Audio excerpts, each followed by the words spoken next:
pueda seguir tanto por la persona que va a predicar, como también por el auditorio que va a escuchar.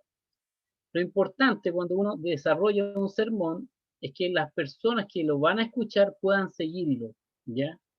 De ahí que nosotros desarrollamos una estructura. Esto es solamente técnica, ¿ya? Tiene beneficio porque cuando uno es capaz de hacer un bosquejo, difícilmente se va a perder en lo que quiere plantear, ¿ya? Y obviamente también puede controlar los tiempos en función, digamos, del espacio que se le brinde para poder presentar su tema. Pero, ¿qué vamos a decir hoy día? El asunto. Este es el tema que nos convoca, digamos, en esta clase. Dice, es aquello sobre lo cual trata el pasaje bíblico y sobre el que tendrá su fundamento el mensaje. Yo creo que a todos les quedó clarito, ¿cierto? Súper claro. Por eso, que a mí me gusta hablar como en chileno, dicho de otra manera, es el concepto de tratar del sermón a exponer. O sea, es decir, ¿de qué voy a hablar? ¿Ya? Es un concepto, ¿de qué voy a hablar? ¿Ya? Voy a hablar de la noche, del día, del trabajo, de la familia. Entonces, el asunto es eso, es una palabra, es un concepto, el cual debemos manejar. Porque cuando tenemos claro este tema, este concepto que es el asunto, le vamos a dar una guía y una orientación a nuestro sermón. Por ejemplo, si queremos predicar de la familia, nos vamos a enfocar en temas de la familia y no vamos a terminar predicando, por ejemplo, temas de, no sé, pues de bautismo, que respecto al tema a lo mejor no tiene nada que ver en cuanto a la exposición. Ya no digo que no tenga nada que ver y que no es bíblico, no me malinterpreten, sino que estoy haciendo mención solamente al hecho de desarrollar un sermón. ¿Qué hacemos nosotros cuando planteamos, ¿cierto?, el asunto? Lo primero que debemos tener es un texto bíblico, de dónde yo quiero predicar. Yo sé que a ustedes más de alguna vez, estudiando la Biblia, algún versículo se les ha quedado grabado y viene a la mente decir, de esto se puede predicar o de aquí se puede sacar un estudio. Pero eso que usted encuentra tiene una idea, tiene un concepto ahí incluido. Y eso es lo que vamos a ver ahora, y yo quiero que me ayuden ustedes con sus Biblias, y vamos a hacer 3 ejercicios básicos, ¿ya? Básicamente, digamos, para entender lo que también está en su material de ayuda.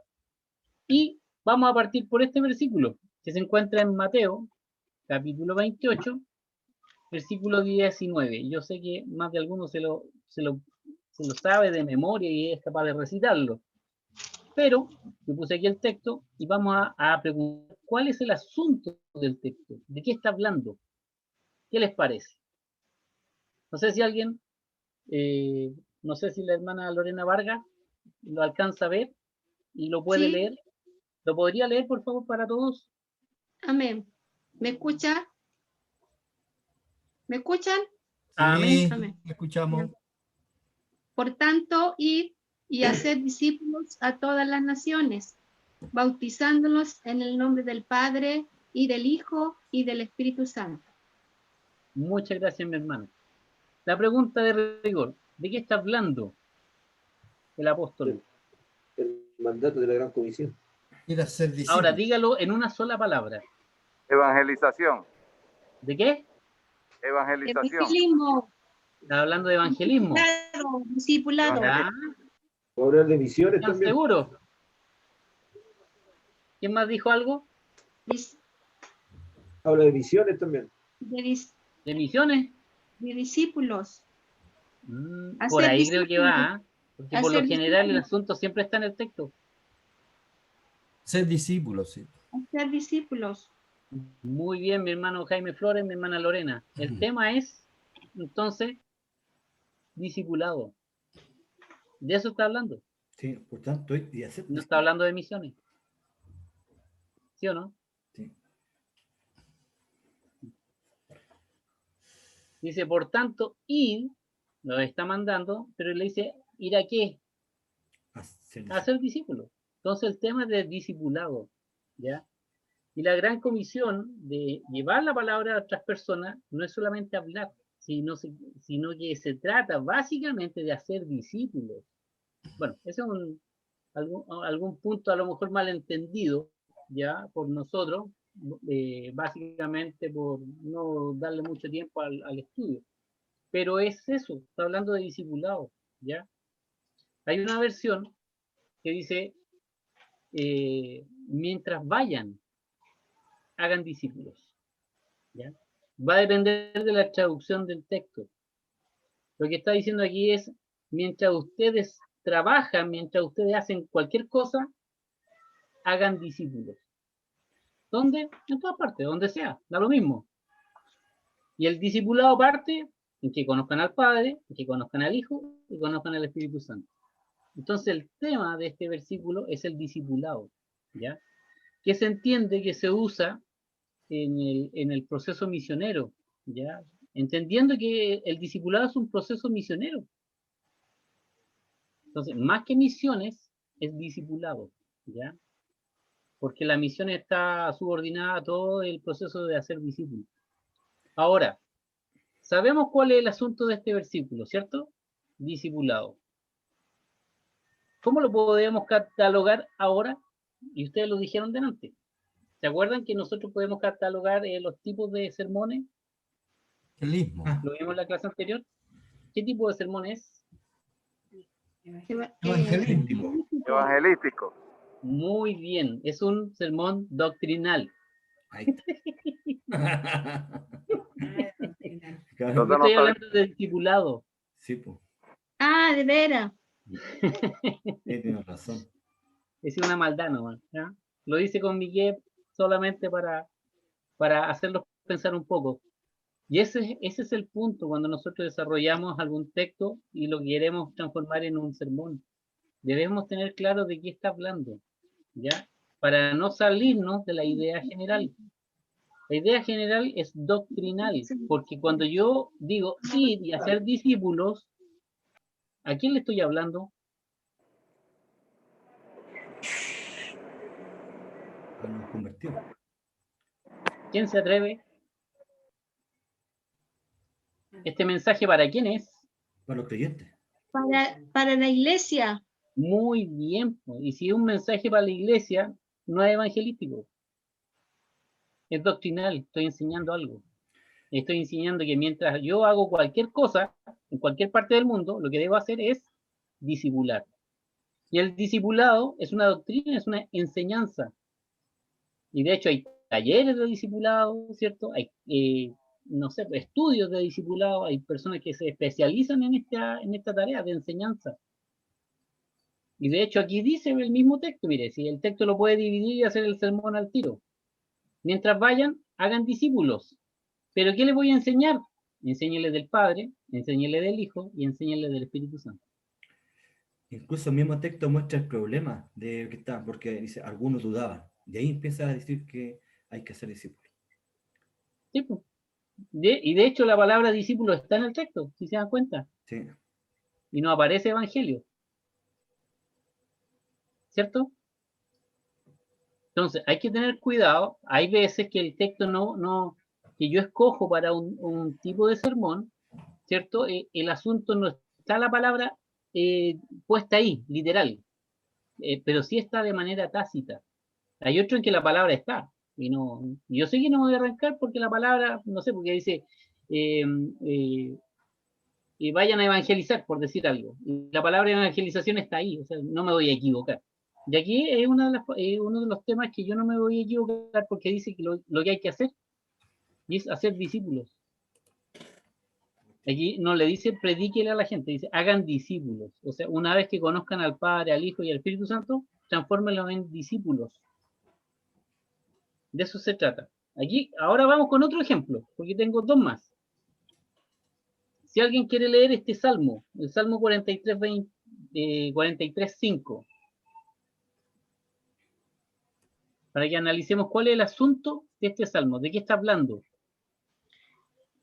¿Por qué te abates, oh alma mía, y por qué te turbas dentro de mí?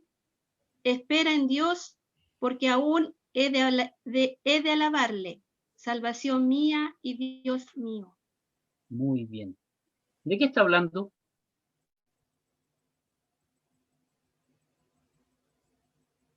¿Quién se arriesga? Parece que está más difícil este. De la tristeza. De la De la tristeza, de lo- tristeza. Bien, vamos bien. ¿Cierto? Está hablando de la tristeza.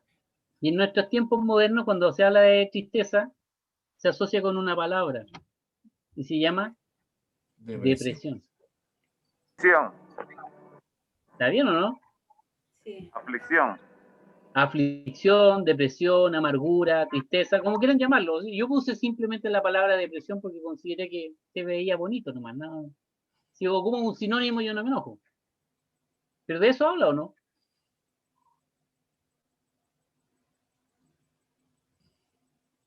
¿A quién le está hablando, a quién le está hablando el salmista?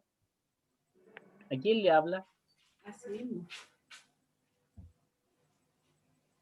A su alma, a él mismo. A él mismo. Muy bien, Jorge, muy bien. Está hablando a él mismo. Él se está animando a sí mismo. Entonces, ¿en qué tipo de sermón se va a transformar este? ¿Va a ser evangelístico? Motivacional. Aliento. Muy bien, hermano Luis, hermano Jorge. Hermana Paola, parece que iba a decir algo. No, dije de aliento. Bien, bien. Pongámosle entonces que es de aliento. Está bien, pues, de eso se trata. ¿Se dan cuenta que el mismo texto me dice de qué está hablando? No tengo que inventarle nada. Puedo ocupar a lo mejor palabras que son sinónimas, y eso no hay ningún problema, ¿ya? Nuestra lengua castellana nos da esa flexibilidad de tener muchos sinónimos. Y el último, tenemos el texto de Efesios 2:13.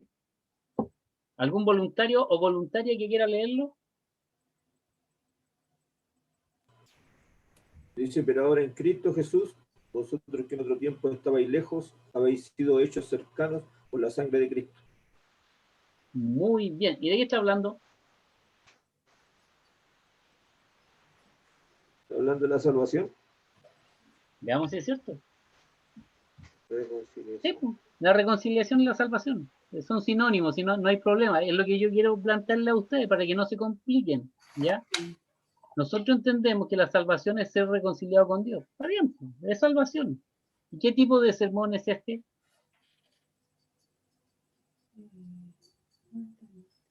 Esperanza. doctrinal. ¿Ya? ¿Y cuál es la doctrina? La reconciliación,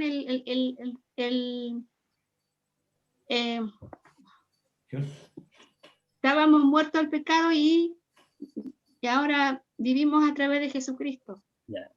Sí, doctrinalmente estamos hablando de la reconciliación, está bien, está muy bien, ¿ya? Pero también puede ser evangelístico. Evangelístico. Sí, pueden ser cualquiera de los dos. Sí. Ahora, depende del enfoque que yo le dé. Si yo lo estoy predicando dentro de la iglesia, es doctrinal. Porque le estoy motivando a los hermanos, le estoy enseñando el tema de la reconciliación. Pero si lo predico en la calle, el mismo versículo, ¿de qué estoy hablando? Evangelístico. Claro. Ahora, si se dan cuenta, ¿ya? Va a depender, digamos, del lugar donde yo esté entregando el mensaje también, cuál es el enfoque que se le puede dar. Ahora, yo tomé estos versículos porque si bien son un poco complicados, y lo que quería es que ustedes pensaran un poco y se empezaran a acostumbrar a evaluar los textos. Ustedes evalúan el texto y dicen de qué está hablando. Ahora, ¿por qué yo consideré que este sermón es evangelístico? Porque leí el capítulo 2. Entonces, no basta solo un solo versículo. Puede que yo concentre todo lo que yo quiero decir en un solo versículo, pero no lo puedo yo estudiar solo ese verso para hacer un sermón. Debo estudiarlo completo, donde está escrito. Si es una carta, por ejemplo, probablemente voy a leer toda la carta, ¿ya? Por ejemplo, si voy a predicar de un salmo, no me voy a leer los 150 salmos para entenderlo, porque sé que cada salmo es una idea en particular, es como un pequeño libro, ¿ya? Pero sí debería leer, por ejemplo, el Salmo 43, leerlo completo, para poder tener una idea mucho más general y no escaparme de lo que dice el texto bíblico, ¿ya? Y sacar de contexto la información que me entrega el versículo. De eso se trata, y eso es lo que vamos a empezar a hacer de aquí en adelante, así que empiecen a acostumbrarse a trabajar con los versículos. Bueno, entonces, ¿qué nos queda claro? El asunto es como el concepto del cual habla una porción bíblica, ya sea un versículo, un capítulo o un par de párrafos, como quieran ustedes considerarlo, pero es la idea que está inserta ahí, ese concepto. Eso es lo que ustedes deben manejar, ¿ya? Una vez que ustedes manejan eso, ustedes ya están entrando de lleno en un sermón. Así de sencillo, ya lo tienen, digamos, casi conquistado. Por eso que es importante hacerse unas preguntas para cómo descubrir, ¿cierto?, el asunto en un texto. Y aquí yo puse 3 cosas simples que creo que están en su texto de estudio. A lo mejor yo lo planteo de una manera distinta. Y es el ABC de cómo descubrir de qué se trata un texto.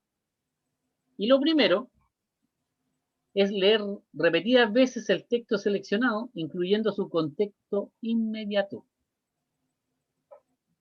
Entonces, como ustedes hicieron su glosario, yo les voy a preguntar qué es un contexto inmediato.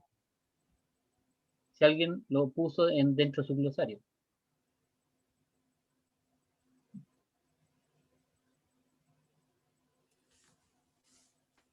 El contexto parece que es inmediato el que está antes del texto que se está leyendo. ¿Ya? Es antes y... Y después. Muy bien, mi hermano Jaime. Gracias por su aporte. Natalie, ¿me voy a hacer una paletilla, por favor? Venga. ¿Aló? ¿Le puedo Bien, contestar que me llamó 2 veces, que estoy en clase? ¿Qué? Pastor. Entonces, mis queridos hermanos, cuando yo leo un texto, ¿cierto? Lo primero que debo leer no solamente es ese párrafo, sino que los que están más arriba y los que están más abajo, ¿ya? Y así voy a saber de qué está hablando el escritor, cuál es el tema que quiere plantear. El segundo paso dice, preguntarse, ¿de qué nos habla el pasaje? ¿De qué me está hablando? ¿De qué se trata? Hay pasajes que son complicados de entender. Y Pablo es un especialista en hacernos difícil el trabajo a los que nos creemos predicadores, ¿ya? Porque Pablo entra mucho en la retórica, en explicar mucho las cosas, y a veces uno se confunde, ¿ya? Pero nosotros debemos preguntarnos, una vez que lo he leído varias veces el texto, la pregunta es, ¿de qué nos está hablando? Y sintetizarlo en una sola palabra. No está hablando de familia, no está hablando de enseñanza, no está hablando de relaciones personales, del trabajo, de la infancia, de la adultez. Y ustedes ahí ponen, cuando empiecen a hacer esta anotación en su cuaderno, en su apunte, vayan poniendo las palabras que a ustedes les van, digamos, saltando a su mente y se van a dar cuenta que van a empezar a hacer sermones, ¿cierto?, de una manera natural. Y el tercer paso es sintetizar en una palabra el contenido del texto que se desea exponer, ¿ya? Y es por eso que yo siempre les voy a exigir capacidad de síntesis. Deben sintetizar las ideas. Si ustedes son capaces de hacer eso, de resumir, les va a ser muy fácil comprender lo que dice la Biblia y poder planteárselo a otros, ¿ya? No sé si yo creo que no sé si a alguno le ha tocado en las tareas cuando yo reviso, a veces hago alguna pregunta y en las observaciones les pongo, no me predique las respuestas. Entonces la gente a veces en vez de explicar algo de manera sintética, lo predica y da muchas vueltas antes de llegar a un punto. Y eso a veces se transforma en un arma de doble filo, porque las personas mismas que están tratando de explicar se pierden. Entonces es preferible sintetizar, ¿ya? En un bosquejo, si yo hago un bosquejo, lo ideal es poner pocas palabras, pero que las ideas queden claras, ¿ya? Entonces cuando yo trato de buscar el asunto en un texto, tengo que llegar a definirlo en una sola palabra.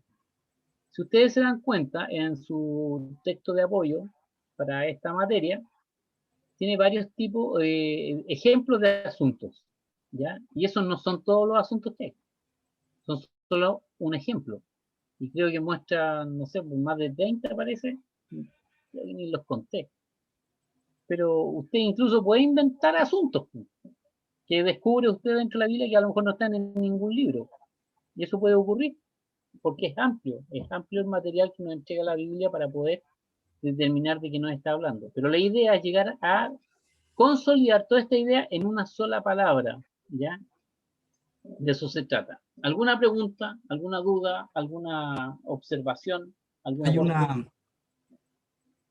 Hay una palabra que es clave, sobre todo en Pablo, que lo obliga a leer, cuando él usa la palabra por lo tanto. Cuando usa la palabra por lo tanto, significa que hay que tirarse capítulos más atrás, porque él está resumiendo lo que dijo, o sea, está dando la clave de lo que dijo 2 capítulos o 3 capítulos para atrás. Exacto.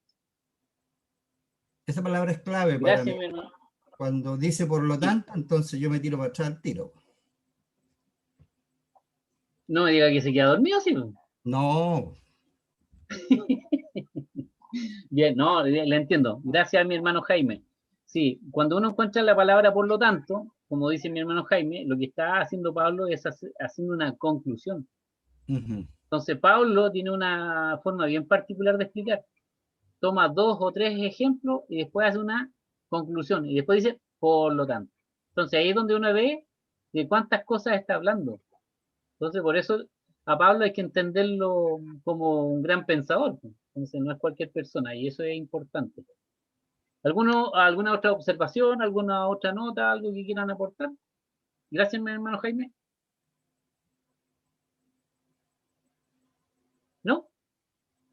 Avanzamos entonces. Tenemos una discusión. Teníamos una discusión nosotros. Hicimos un ensayo, un trabajo largo de discipulado, de un plan, un proyecto de discipulado. ¿Ya? Entonces ahí salían algunas dudas. Primero, cuando decía ir y hacer discípulos, es primero conquistar a alguien. Entonces esa gran duda tenía el pastor Mario, que no sé si estará conectado ahora, que lo primero que uno tiene que hacer antes de discipular a alguien es conquistar a alguien para discipularlo. Muy bien. Entonces por eso nosotros al principio dijimos es un mensaje evangelístico. O sea, se puede a lo mejor tomar de las dos maneras. Entonces va a depender a quién se lo esté entregando. Claro, exacto, por eso. Sí. Por eso era la duda, porque siempre se ha usado este texto bíblico y de hacer discípulo como vamos a conquistar primero y después vamos a discipular a los conquistados, una cosa así. A mí siempre me ha tocado escuchar, no siempre, muchas veces me ha tocado escuchar un versículo que es clave en Apocalipsis. Apocalipsis 3:20, si mal no recuerdo. Yo soy malo con las memorias. Cuando dice yo estoy en la puerta y llamo, y el que oyere mi voz. No sé si alguien tiene por ahí ese versículo. Entraré a él, cenaré con él y él conmigo. ¿Cierto? Sí. Y ese versículo por lo general uno lo escucha cuando se predica en la calle, ¿sí o no? Sí, pues y ese es para la iglesia. Justamente. Sí. Porque uno cuando lee el contexto inmediato, se da cuenta que Dios le está hablando a una iglesia. Sí. No le está hablando a la gente. Entonces, no es que esté mal predicarlo, digamos, en la calle, no. El tema es que uno cuando ya tiene un poquito más de conocimiento, sabe que hay textos que están fuera de contexto. ¿Ya? Ahora, si a mí me toca predicar en la calle y me acuerdo de ese versículo, yo lo voy a volver a repetir porque se entiende que la enseñanza que se está planteando es que Dios llama a las personas, ¿cierto? Y al que escucha la voz, Dios lo recibe. Pero el mensaje original, ¿cierto? Es a la iglesia. Entonces ahí es donde uno tiene que analizar bien los contextos para encontrar el asunto, de qué está hablando. ¿Ya? De eso se trata. Bueno, la pregunta que salía en su texto de estudio es, ¿qué hacer tras determinar el asunto? Bueno, yo ya sé de qué habla un texto. ¿Qué hago ahora? Esa es la pregunta. Quiero hacer un sermón. ¿Cuál es el siguiente paso? Entonces ahora Demos el otro paso. Una vez que ya tengo el asunto, tengo que definir mis complementos. ¿Ya? Y como ustedes ya se habrán dado cuenta, yo soy medio loquillo y no me gusta guiarme mucho por el método gringo del libro. Pero cuando hablo de complementos, digo, yo esto lo puedo graficar o acompañar, ¿cierto? O apoyar para que se entienda mejor con experiencias, con información, con ilustraciones. Por ejemplo, considerando el mismo texto de Mateo 28-29 de ir y hacer discípulos, ¿cierto? Yo puedo agregar experiencias de personas que sintieron, por ejemplo, el llamado de Dios y se fueron a las misiones, por ejemplo. Y pongo la experiencia de un misionero importante, por decir algo. O puedo tomar información, por ejemplo, de la cantidad de personas cristianas que hay en un país. Me va a servir, por ejemplo, si estoy haciendo un sermón para motivar a las misiones, a la congregación. O simplemente voy a poner una ilustración, que es un ejemplo al cual quiero que las personas lleguen y puedan entender. Eso es lo que hago yo. Tengo el concepto. Voy a hablar de familia. Voy a poner mi experiencia familiar o la experiencia de un amigo o la experiencia de un conocido. Voy a hablar de la familia, voy a poner información. ¿Qué dice, por ejemplo, el Instituto Nacional de Estadística respecto a la familia? Por ejemplo. O simplemente voy a poner ilustraciones. Voy a poner ideas a lo mejor hipotéticas de una familia feliz y una familia no feliz, por ejemplo, para poder ayudar a construir mi sermón. De eso se trata. Esos son los complementos. ¿Ya? ¿Cómo yo voy a complementar el asunto? Con esto. ¿Qué más voy a hacer? Voy a determinar el ambiente. Y esto se pone raro. ¿Por qué? Porque yo tengo que ver qué sermones hubieron antes de mi predicación.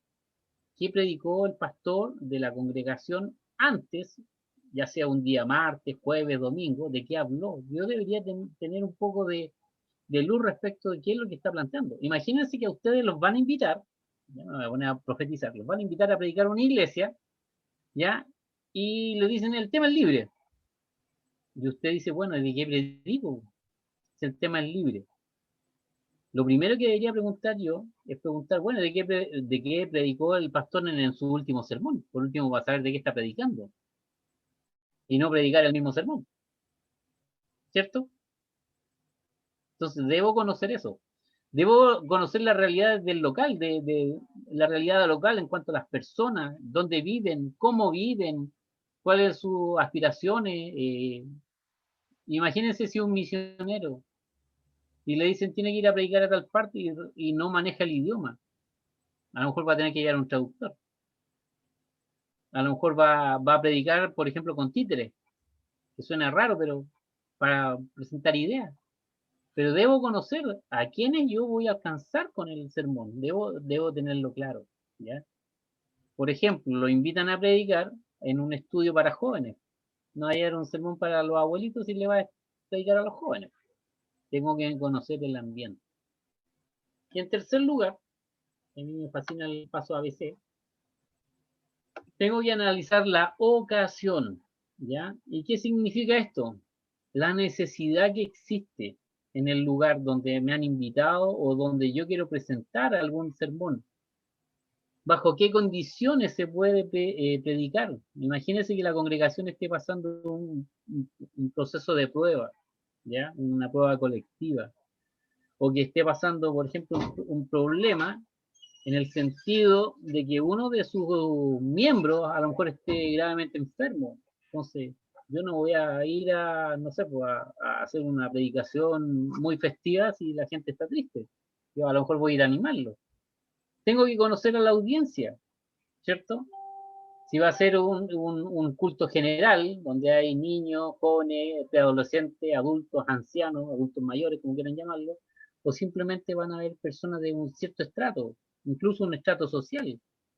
Y de repente imagínense ustedes que los van a invitar a predicarle a un grupo de empresarios. Tengo que conocer las condiciones, tengo que saber de qué hablar, de qué hablan ellos, ¿ya?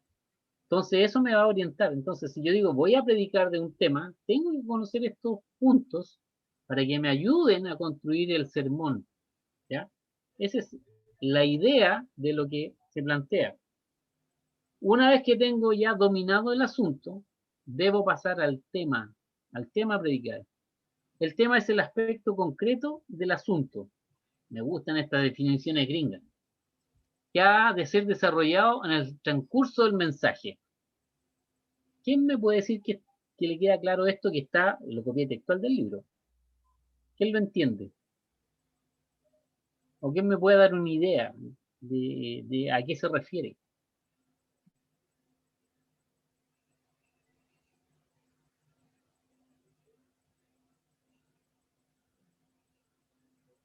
¿Algún voluntario o voluntaria?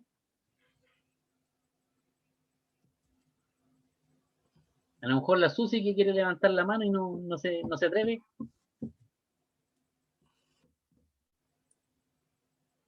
¿No? Bueno, a mí siempre me gusta hablar en chileno. También se puede presentar como el título que el expositor quiere dar a su sermón. Ese es el tema. De hecho, hay predicadores que cuando van a entregar el sermón dice, el título de mi sermón es este. Y lo que está haciendo es presentando el tema. ¿Cuál es el tema a tratar? Entonces, cuando hablamos de tema, también podemos hablar de título. El título de lo que yo voy a predicar. ¿Y por qué es importante? ¿Cuántos de aquí tienen la costumbre, cuando se puede, de ir a comprar un libro? ¿A quién les gusta leer? ¿A quién? Alguien que levante la mano, a ver. ¿A quién le gusta leer? Uf, a nadie le gusta leer. De vez en cuando voy a la librería. Ya, muy bien, Jorge. ¿Y usted cuando va de vez en cuando a la librería, qué es lo primero que se fija en un libro? El título. Ya, ¿Qué es lo que quiero yo aprender acerca de eso? muy bien. Y si el título no lo convence, ¿qué pasa con el libro? Lo dejo a un lado, escojo otro. Ya. ¿Qué va a pasar con un sermón?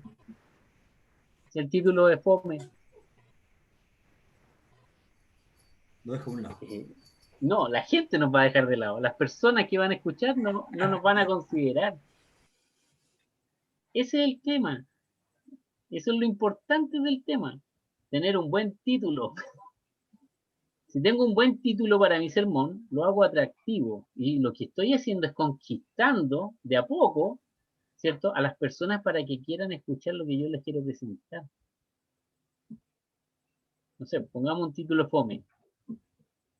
De cualquier cosa. Alguien que quiera presentar un título así como que se le ocurra. Supongamos que no se quieren hablar de cualquier cosa.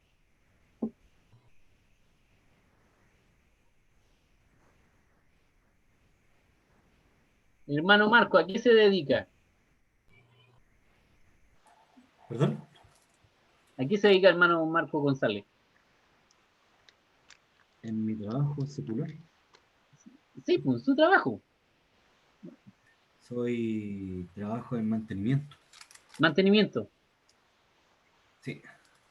Ya. ¿Qué pasa si yo le vendo un libro que se llama Mantenimiento 1?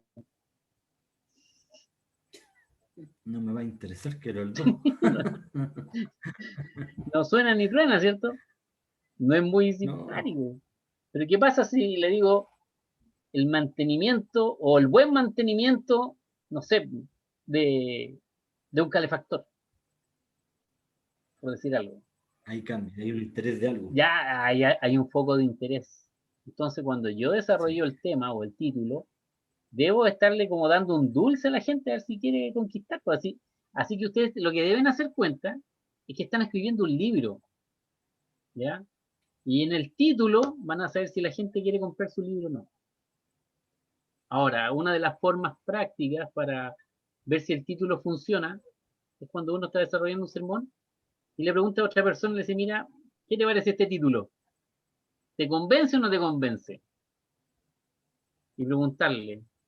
Y la persona, si usted ya lo ve que como que empieza a preguntar, usted dice, ya, el título está bueno. Funciona.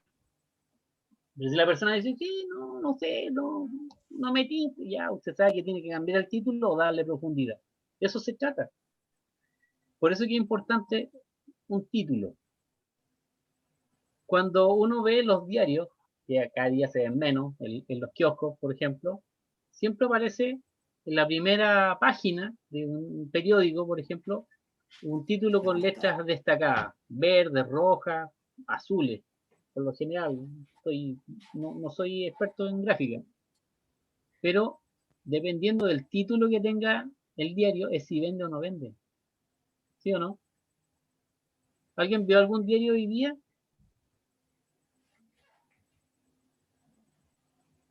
Portada, no. Bueno, ¿de qué deberían estar hablando hoy día los periódicos? Plebiscito. ¿Cierto? Entonces, si yo tomo 3 o 4 diarios, lo más probable es que todos estén hablando de lo mismo, pero todos tienen un título distinto. Porque todos quieren captar a alguien, ¿cierto? Por la idea que ellos quieren plasmar para que compren su diario, su periódico. Es lo mismo con el sermón. Si usted tiene un buen título, va a conquistar la audiencia y va a poder llegar de mejor manera. De eso se trata. ¿Ya? Bueno, sigamos con el ejercicio. ¿Cuáles son las cualidades de un tema o de un título? Primero, tendencia del texto. El título debe estar anclado en el texto que usted va a predicar. Debe tener una sintonía fina. Debe estar hablando de lo mismo que dice el verso. ¿Alguien tiene algún versículo de alguna tarea que haya desarrollado y que podamos ver si nos funciona para hacerle un título? ¿Alguien quiere plantear algo que tiene dentro de sus deberes? Para que vayamos viendo si está bien, está mal. Y terminamos un sermón. ¿Qué les parece? ¿Alguien quiere aportar con algún versículo? Las tareas que estamos haciendo ahora. ¿De la tarea 2 o Sí. 3? ¿Sí? Cualquier versículo, si me da lo mismo. Si alguien, para Propósito que de veamos. aliento, Ya, de dar hermana Fabiola, aliento, ¿cuál es hermana su texto? Fabiola. ¿Cuál es su texto? El propósito ¿Ya? de dar aliento, 2 de Corintios 1, 3, 4. ¿Y qué dice? Dice, bendito sea el Dios y Padre del Señor Jesucristo, el Padre de misericordias y el Dios de toda consolación, el cual nos consuela en todas nuestras tribulaciones. Ya, hasta ahí, ¿Sigo? ¿cierto? Sí, hasta ¿Ese es el así. texto? Ya. Sí. Póngale un título a su predicación considerando ese versículo. Usted va a hablar de ese versículo. Póngale un Sí, título. voy a entregar consuelo o el consuelo de Dios. Ya, el consuelo de Dios. Sí, el consuelo de nuestro Señor o el consuelo de Dios. Ya. Ahora empecemos a destruir la estructura. No digo que la palabra, porque la palabra no la vamos a destruir, eso está claro. Para poder construir. ¿Ah? No estoy hablando de un ejercicio medio maquiavélico, no. Amén. Usted dice el consuelo de Dios, ¿cierto? ¿Algo así? Sí, el consuelo de Dios. Supongo Porque que habla un libro. de la misericordia y la consolación de Dios. Supongan que un libro y el libro dice la consolación de Dios. ¿Le llama la atención? No. No. No. Arreglémoslo entonces. Po. Sí, Eso es lo bueno que se puede arreglar. ¿Algún aporte, querido estudiante? 2 de Corintios, ¿cuánto leyó? 1, 3, 4. Espéreme, deje leerlo. 1, 3, 4. Ya. Yo Ya, tengo me otra gustó. versión de la Biblia, sí, hermano, no el de la Valera. No importa. Entonces las palabras de repente. Dios el gran consolador. Sí. Ya. Por ahí, fíjese que ya cambió porque le está dando una acción en el título. Dice que Dios es el gran consolador. Le agregó algo. Gran, le puso un adjetivo. Gran consolador. Ya se pone más interesante, ¿no? ¿Alguien tiene algo más interesante todavía? Dios es el gran consolador para tu vida. Ya, mire, ya ahí está más específico. Ya se pusieron buenos para los sermones, ¿eh? Ya lo tenían guardado. Perversos nomás, perversos. ¿Se dan cuenta que de eso se trata el tema o título? De ponerle algo que pegue. Imagínense que usted se para detrás del púlpito y dice, hermano, hoy día vamos a predicar que como el Dios es el gran consolador para tu vida. Ya se ve más interesante la cosa. Eso es lo que tenemos que hacer con un título, que sea interesante, que sea llamativo, que cautive, que sea como el título de un libro. Así que ustedes incluso pueden escribir un libro usando esta misma forma, usando la homilética para poder ordenar sus ideas. Cuando yo les pedía hacer a algunos alumnos un ensayo, si hubiesen estudiado homilética primero, le hubiese sido súper fácil haber hecho el ensayo. Porque la homilética lo único que hace es ordenar las ideas, no hace nada más. Solamente da estructura y orden. La gracia de Dios es la que hace el milagro, no la persona, para que lo sepan. Bueno, eso quiere decir que el título tiene dependencia, porque está hablando de lo mismo que dice el versículo bíblico que usted quiere exponer. Yo no puedo decir, por ejemplo, tomo el mismo versículo de 2 Corintios que mencionó nuestra hermana Fabiola y empezar a hablar de la familia. No tiene sentido, ¿cierto? Porque no es lo que está hablando el texto. Tiene que tener armonía, debe estar alineado, de eso se trata. Eso significa que el título o tema tenga dependencia del texto. O sea, no estoy hablando de pera, ¿cierto? Cuando el libro me habla de manzana. De eso se trata. En segundo lugar, debe tener trascendencia, ¿ya? ¿Qué quiere decir? Que debe pasar por encima de las cosas comunes y silvestres o corrientes, como quieran llamarlo. Por ejemplo, como lo planteaba el pastor Marco en el título, ¿cierto? Trascendencia. ¿Por qué? Porque está hablando de este tema, pero para la vida personal, para la vida a lo mejor del creyente, no sé, estoy especulando nomás en función del título que hemos mencionado. Tiene que ser algo importante, no es cualquier cosa lo que voy a hablar. Eso es trascendencia. En tercer lugar, debe tener oportunidad, debe ser oportuno. Por ejemplo, yo considerando la situación global de la pandemia, de los problemas económicos, no me voy a poner a predicar de cosas distintas, porque no es oportuno. Por ejemplo, ¿será oportuno predicar de los diezmos en estos momentos?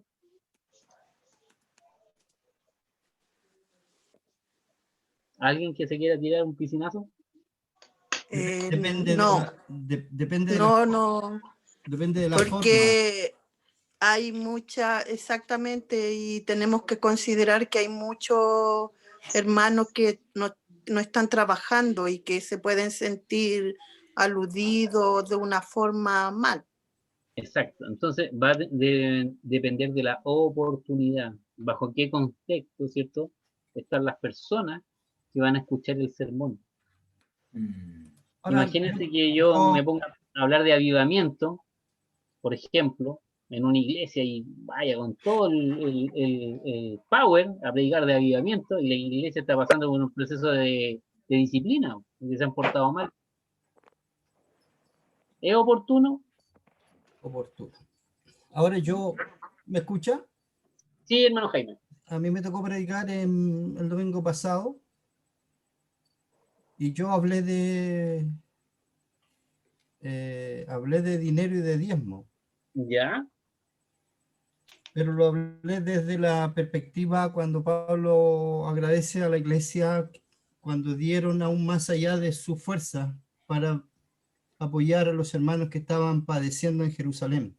Perfecto, pero si se da cuenta, el texto que ocupó claro, está de acuerdo a la ocasión. A la ocasión. Entonces aproveché de agradecer a todos los hermanos que han cooperado y dado para sostener a sus hermanos que están sin trabajo y perdieron sus ingresos. Exacto. La Súper bien, oportunidad. excelente. Sí. ¿Podría ser doctrinal lo que hizo el hermano Jaime? ¿Cómo? ¿Podría ser un mensaje doctrinal lo que hizo usted, hermano Jaime? Así es. Sí, ese es el foco, doctrinal, porque él está enseñando y también puede ser de aliento, ¿ya? Porque lo que él quiere es agradecer y levantar el ánimo de la congregación. Va a depender de cómo lo desarrolle. Claro. ¿Ya?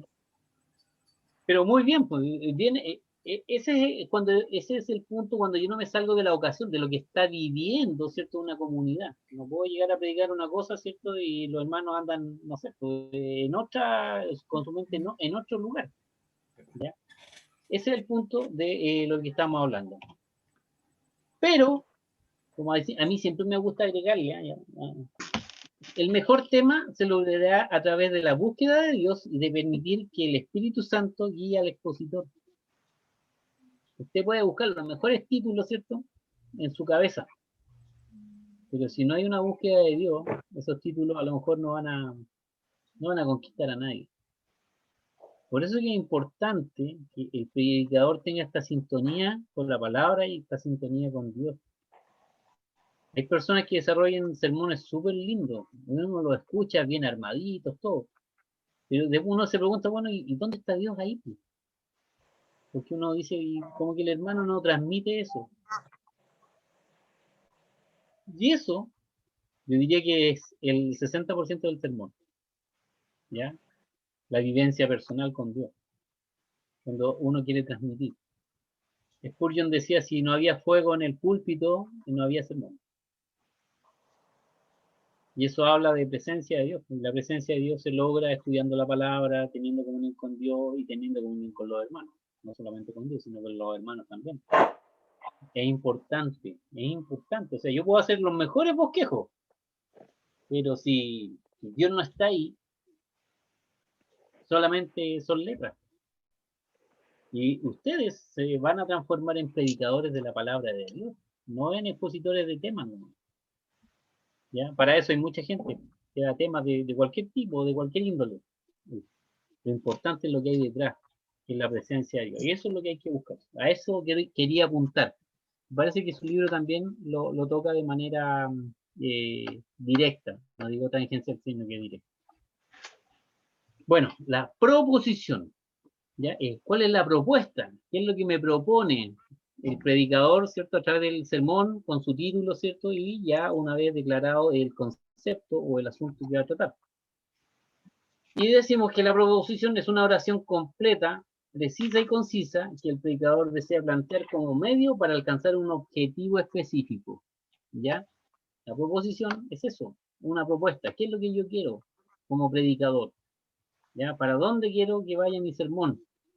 Obviamente siempre guiado en función de lo que dice el texto que yo voy a escoger para hacer en la exposición bíblica. Entonces, cuando yo considero la proposición, primero debo considerar que esta frase o esta oración que yo voy a ocupar, que solamente para mí, no es para las personas, es para el orador, para el predicador, debo tener claro que esta frase debe orientar, me tiene que guiar para llegar a ese objetivo que yo quiero trazarme, ¿cierto? Y alcanzar. ¿Qué más debe hacer? Debe ser precisa. Esta frase tiene que ser precisa, de ir directo al punto, ¿cierto? Y no arrancarse para ningún lado. Debe ser clara y sencilla, ¿ya? No debo plantearme cosas medias rebuscadas porque dentro de eso me puedo equivocar y puedo errar, ¿cierto? Con el objetivo. Tiene que estar completa, no le puede faltar nada, porque yo no puedo estar improvisando luego en el sermón, ¿ya? Debe tener todas las ideas claras en esa frase que yo quiero plantearme. Es la guía del sermón. Si yo hago bien la proposición, el sermón va a quedar bien desarrollado. Voy a poder ir paso a paso planteando todas las ideas que yo desarrollé previamente. De eso se trata. Luego, debo ver que esto tenga unidad, ¿cierto? Que no sean palabras sueltas, sino que sea una frase que tenga unidad, obviamente, con el texto, ¿cierto? Que esté anclado en el texto y anclado en el objetivo al cual yo quiero alcanzar, ¿ya? Debe ser objetivo, ¿cierto? Claro, algo entendible, que sea fácil de practicar, algo que se pueda hacer. Y debe estar todo esto en armonía. Esa es la proposición. Entonces, nosotros vamos a hablar de tipos de proposiciones para poder desarrollar un sermón. Entonces, hemos dicho que nosotros ya tenemos el asunto, que es el concepto, después tenemos el tema, que es el título de mi sermón, obviamente ya encontré el texto el cual yo quiero exponer, y ahora quiero hacerle una propuesta a las personas para que sigan escuchando lo que yo les quiero exponer. Y hay tres tipos de proposiciones, si mal no recuerdo. Una es persuasiva, en la cual yo quiero lograr que la persona piense y cambie su manera de actuar. Y para eso hay una proposición de deber, otra de poder y una tercera de valor. Hasta aquí yo sé que ustedes están súper claros. Pero una proposición de deber, le estoy diciendo, los hermanos deben ser capaces de estudiar por sí solos. Ahí tengo una proposición. ¿Ya? A lo mejor quiero hablar del estudio. Por ejemplo, el asunto, el estudio. El título, el estudio en casa de cada cristiano. La proposición, el estudio en casa de cada cristiano debe ser, ¿cierto?, bajo ciertas pautas. Objetivo, súper objetivo, y sigo en armonía a lo mejor con el versículo que escogí, y le estoy dando una orientación, estoy diciendo para dónde quiero llevar el sermón. Entonces yo ahí hablo de una proposición de deber. O sea, debemos hacer esto. ¿Ya? Después está la proposición persuasiva de poder. Cuando yo le digo a los hermanos, usted puede y yo puedo hacer tal cosa. Podemos todos alcanzar las metas. Podemos orar, por ejemplo, unos por los otros. Podemos. Estoy diciendo cosas que se pueden hacer, no cosas ideales, ¿cierto?, en las cuales no se pueden aterrizar. Por eso que vimos que la proposición debe ser precisa, clara, sencilla, objetiva, ¿cierto?, y fácil de practicar. Yo cuando planteo un sermón, estoy hablando de algo que usted y yo podemos hacer, podemos vivir, podemos experimentar. Y la tercera subdivisión de esta proposición persuasiva es de valor. Y aquí yo lo que estoy indicando es que debemos valorar o valoremos, por ejemplo, el tiempo de reunión en las iglesias. Valoremos el estudio de la palabra. Valoremos a los pastores que nos enseñan cada día.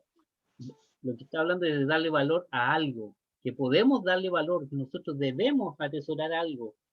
Esos son los tipos de proposiciones que nosotros podemos hacer. En segundo lugar, están las declarativas. Yo hago una declaración, ¿cierto? Es una afirmación clara y concisa. Por ejemplo, afirmamos algo positivo. Este año alcanzaremos tal cosa. Preciso y conciso. ¿Por qué? Porque lo hacemos en verbo presente. No es algo futuro ni pasado. Ahora ya. Eso es una declaración. Ahora podemos alzar nuestra voz y predicar en las calles. Por ejemplo, asumiendo que hay un sermón de ese tipo, donde yo hago una declaración de fe, ¿ya? Y una declaración que motive a los demás a seguir un ejemplo a seguir. Y en tercer lugar está la interrogativa. Y esta creo que es la más fácil de todas, ¿ya? ¿Por qué? Porque presenta el tema en forma de pregunta. O sea, tomo el título y lo transformo en una pregunta. Por ejemplo, el título es Dios es el mejor consolador para el cristiano. Entonces yo hago una proposición interrogativa de cómo Dios se puede transformar en el mejor consolador para cada cristiano. Y lo único que hice fue transformar el título en una pregunta. Esa es una proposición interrogativa, cuando lo transformo en pregunta. Cuando hago eso, me voy a ahorrar un paso dentro de la estructura del sermón. Esto es a grandes rasgos, digamos, la parte estructural, que es algo tedioso, que es fome. Y yo espero haberlos aburrido harto a ustedes en esto. ¿Por qué? Porque les voy a mostrar a lo que yo quiero que ustedes lleguen. es a desarrollar una ficha homilética. Y cada vez que ustedes planteen un sermón, ustedes se hagan un cuadrito así como este y pongan propósito general. ¿Qué es el propósito general? Y ahí usted dice evangelístico, doctrinal, ético-moral, aliento, consagración. Lo primero que va a definir usted qué tipo de sermón va a ser. Segundo, un propósito específico. ¿Qué es lo que usted quiere? Es un verbo en infinitivo, que es el alcance y el contenido de lo que usted quiere. Por ejemplo, en el propósito específico, por lo general, yo creo que en el 90% de las veces va una palabra, una palabrita que dice que los cristianos hagan esto, que los niños desarrollen esto, porque yo tengo que decir a quién está dirigido el mensaje. Entonces digo, ¿qué hacer? ¿Qué y quiénes? ¿Qué quiero hacer? ¿Y a quiénes quiero llegar? En el propósito específico debe quedar eso plasmado. Que los alumnos de la escuela dominical se gradúen con honores. Por ejemplo, puede ser un sermón motivacional a lo mejor para los niños que están estudiando en los primeros niveles, por decir algo de escuela dominical. Que los pastores, ¿cierto?, sean el referente para la iglesia. Puede ser un propósito específico y a lo mejor voy a estar predicando un sermón solamente para pastores. Y yo motivando a los pastores para que ellos sean el gran ejemplo a seguir. Propósito específico. Con respecto al texto, ya tengo que determinar la extensión, el contexto y el apoyo doctrinal. O sea, desde dónde hasta dónde voy a escoger mi porción bíblica. ¿Cuál es el contexto de este versículo? O sea, en qué momento fue escrito, quién lo escribió, por qué lo escribió, si hay alguna costumbre, algo que entender de lo que está dentro del párrafo a estudiar. Y cuál es el apoyo doctrinal, ¿cierto?, en otras doctrinas de la iglesia que nos ayudan a entender lo que dice ese texto. Esa parte es importante, porque muchas veces puede tener un buen propósito general, muy buen propósito específico, y cuando llega al texto se da cuenta que el texto habla de otra cosa. Y va a tener que cambiar el texto. Si es que quiere dar un estudio, por ejemplo, ¿ya? Después va a tener el asunto. ¿Recuerdan que el asunto es un concepto? Concepto o idea general del sermón, de lo que está hablando, o el título. Acuérdense, el título del sermón. ¿Ya? El tema. No, el asunto es el concepto. El tema es el título, me equivoqué, disculpo. El título mismo del sermón. ¿Qué título quiero ponerle a este sermón? Que ya tiene un texto bien acotado, ¿cierto? Y a quiénes se los voy a predicar. Después la proposición, que es, ya sea persuasiva, deber, poder, valor, declarativa o interrogativa, la que usted estime conveniente, que básicamente es tomar el título y hacer una propuesta con el título. ¿Alguna pregunta? ¿No? Sigo. Después de la proposición, viene la interrogante sermonaria. Estas palabras suenan así medio rimbombantes, pero al final uno se acostumbra. ¿Qué es la interrogante sermonaria? Es tomar la proposición y transformarla en una pregunta. La proposición convertida en una pregunta.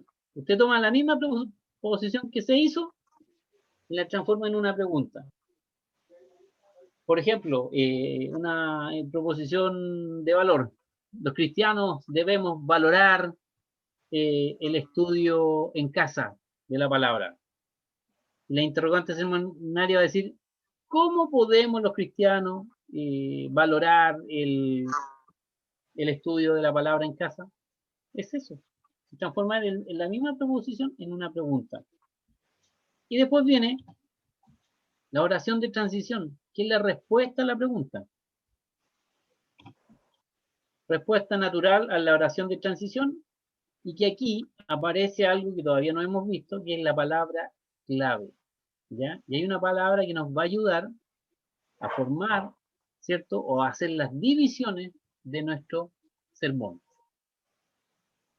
y después van a venir las divisiones, y lo vamos a dejar hasta ahí, ¿ya? Porque esto es lo que nosotros deberíamos hoy día estudiar. Son las 10:13, y tengo entendido que hay personas que también no pueden estar más tiempo conectados, así que vamos a dejar esta ficha hasta ahí, hasta la oración de transición. Ustedes tienen algunas tareas que presentar, ¿sí o no? Sí. Si alguien me puede leer cuál es la tarea número 3.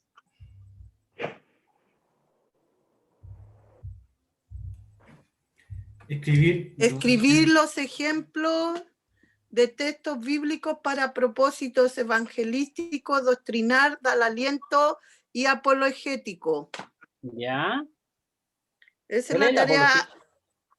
esa es la tarea número 3. Ya. Entonces, ¿Cuál es el tema apologético? Yo lo busqué, hermano, mire, no sé si tendré la verdad o así, pero la defensa de la fe. Ya. Eso mismo. Defender la fe, defender la palabra, la doctrina. Eso es lo que me apareció a mí. Es un tipo de defensa. Perfecto. Defensa, podríamos decir. Nosotros defendemos nuestra fe. Exacto. Ahora, ese tipo de sermón es cuando uno, por ejemplo, está dando estudio a una audiencia que no es cristiana, y que quieren escucharlo solamente para cuestionarlo, por decirlo de una manera. Ya son muy específicos en cuanto uno defiende una postura o defiende una idea. Por ejemplo, hoy día está de moda el tema de las ideologías ya de distintas maneras, el feminismo, ideologías de género y todas estas cosas raras que van apareciendo. Cuando se habla de ideologías, son ideas, porque no tienen fundamentos razonables, ¿ya? Así que si hay alguna dama por aquí de las que está presente siente una inclinación por el feminismo, piénselo bien, porque se está inclinando solamente por una idea que no tiene fundamento racional. Por si acaso, ¿ya? Pero no,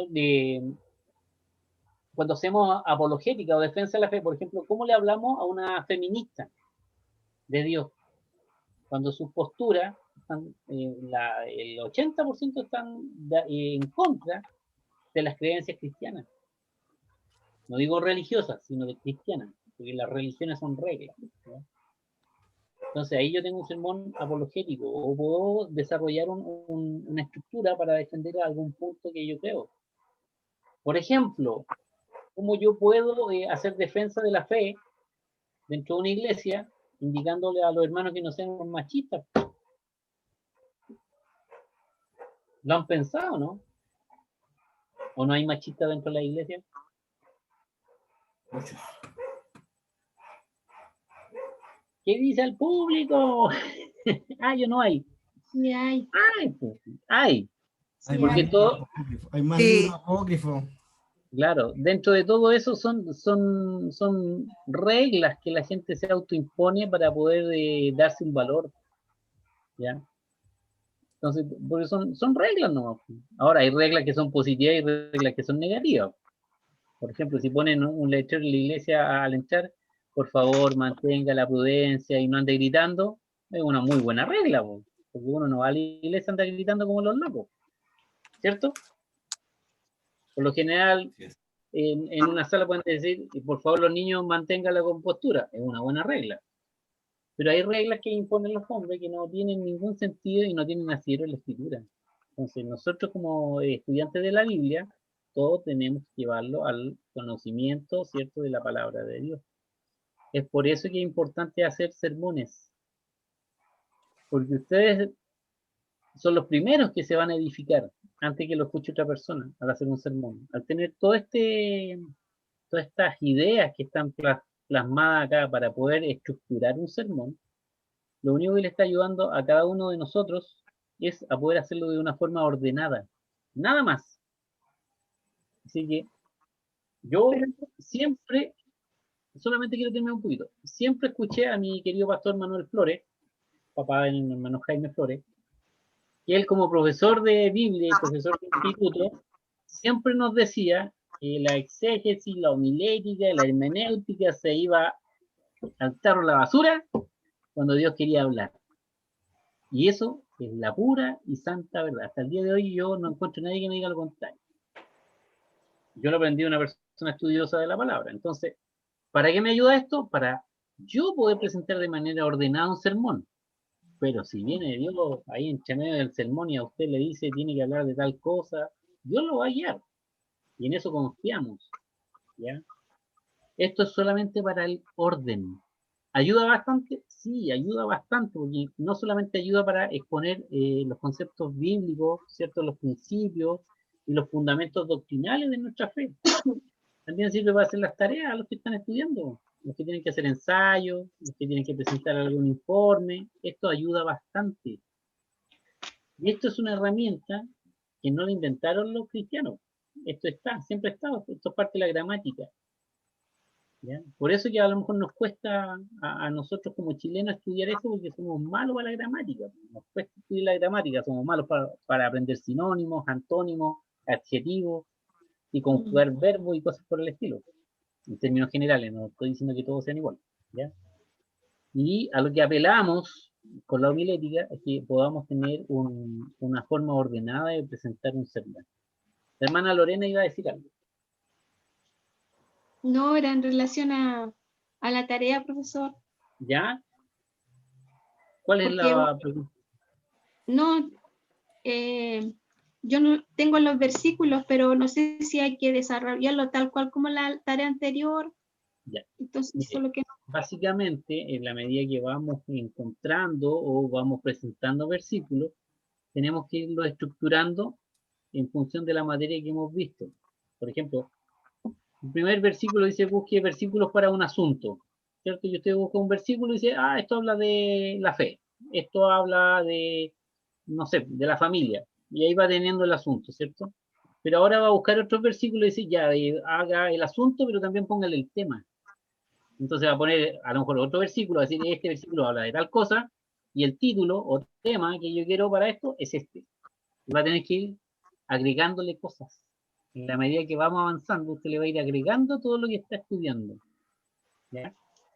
Al final de este ciclo, nosotros deberíamos ser capaces de llegar a hacer el proceso completo, hasta las divisiones del texto, para poder presentar un sermón.